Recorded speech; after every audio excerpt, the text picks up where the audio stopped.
What's up, guys? RK here, back from India, and I just wanted to make you a quick video just talking about the trip. Now, they call it a journey of compassion, and we went with Impact Nations, and we had a great team of like 30 some people, and I just wanted to kind of give you a little, overview of everything that we did. It was a great time, but you know, getting there was one of the hardest trips I've ever had. Where everything went wrong. It seemed like, getting in the car to go to the airport, the car wouldn't start, and I got to Honolulu to catch my plane, and that plane wouldn't work, and so they canceled that flight, and then they had to bounce me all over the world.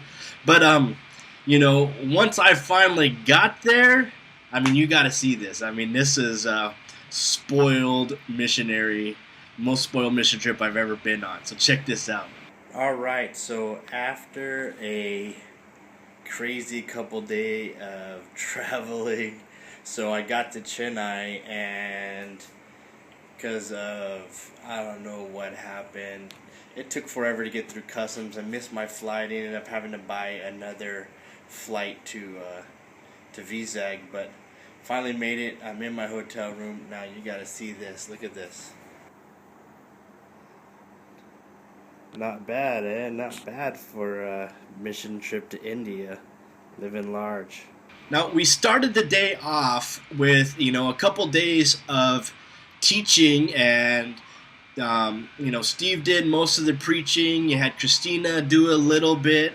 And, of course, the leader of the ministry that we were working with, this VJ, he did a little bit of teaching. And, of course, yours truly brought the fuego. And then, as a ministry, we wanted to go up and pray over the area that we would be ministering to. So we took the bus up the side of the mountain, and you could see the ocean, and then over the hill was the city. And we prayed as as the two groups, the Indian ministry called Friends Meet and Impact Nations together. We prayed over the area. Now, a bulk of what we did was we would go and we would do these free medical clinics in villages. So we would literally have to take the bus like 2.5, 3 hours out to a village. And whenever we got there, they would greet us in the traditional Indian style with horns.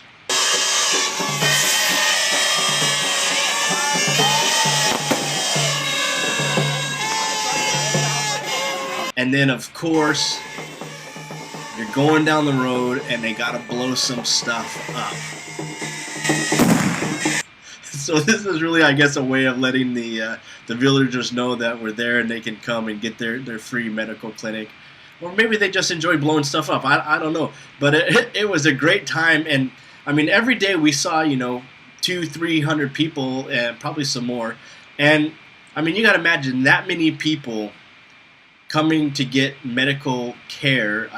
Think of how many people you get to pray for that are sick. Hundreds and hundreds a day, and it was like every single day, the healing anointing would just increase on the team. Where people that probably had never prayed for anyone and saw them get healed, we're seeing many healing revivals break out, and just praying for everyone, and they're all getting healed. It was fantabulous. Now, at the end, we do medical clinics during the day, and then at night we would do, like evangelistic crusades, and not like big ones, just in the village. They would set up a little stage, have the lights, and they'd have the big speakers, and the Friends Meet ministry they would sing their music, and then, either Steve or I would get up and speak.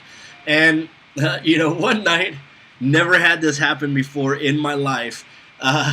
As I'm speaking, it's all dark, but then the stage is light, so you got to imagine all these bugs are coming, right? A bug actually flew into my underwear and was biting me while I'm trying to speak, and I'm trying to speak and like try and kill this bug at the same time. It was actually pretty funny. I was laughing at myself on the inside, and but again, hundreds of people gave their lives to Jesus.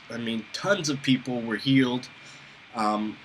Another thing that we got to do was we got to make lunch for the people that live at the railway station. Now, these people are some of the poorest of the poor in the world. I mean, they're born on that sidewalk, they grow up on the sidewalk, and they die on that same sidewalk. And so, it was a huge blessing to be able to take them dinner, share with them a little bit, pray for them as well.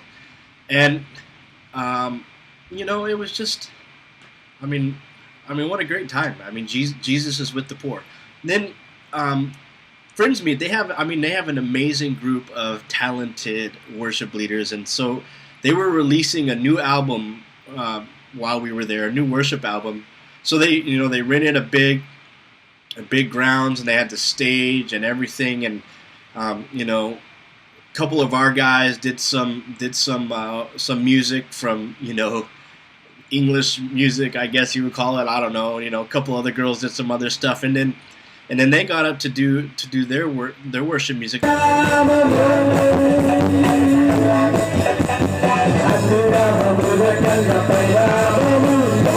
Now, the stories that came out the next day were just, unbelievable. There was one girl that was there. She wanted to commit suicide. She's going to go commit suicide, and when she heard the music and the message, she decided that she wanted to live, and she was actually able to find the phone number, I think, off of a flyer, and text them and tell them, look, I wanted to commit suicide that night, and when I heard the music and the message, I decided I'm going to live. I mean, how wonderful is that? And then there was a Hindu guy that was like, out in the mountains somewhere, outside of the city, like ways away, and good thing that the speakers were cranked up because the music just got to him, and he tried to get there. And when he got there, he was just so excited to give his life to Jesus. It was a great time.